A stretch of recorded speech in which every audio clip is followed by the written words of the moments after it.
इस वक्त शुरू हो गए, नहीं नहीं सिर्फ अपने अपना घर बचाओ, अपने अपने आप को नफसी नफसी खेलो बस, और दावत करो अच्छी बात, ना अच्छा देखो ना बुरा देखो ना बुरा सुनो। इवन हिंदू मत के पंडितों ने भी छोड़ दिया, उन्होंने कहा अखंड भारत बनाएंगे, निजाम हमारा होगा। ये दलीलें मांग रहे हैं निजाम की कुरान से। वो इंसान देखो ना, इंसान खुद डिजाइन ही निजाम पे हुआ है। मैं जॉर्ज बुश की बात करता हूं आपसे, उसके निजाम के अंदर क्यों हैं आप?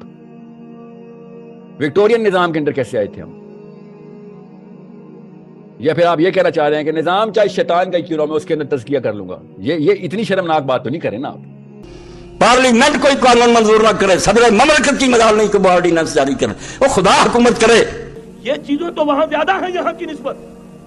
असल जरूरत थी कि यहाँ उस निजाम को कायम किया जाए, वो निजाम अदल इज्तिमाई, वो जिसमें हुर्रियत हो, जिसमें आम आदमी भी खलीफे वक्त पर टोक सके। ये कुर्ता कैसे बन गया?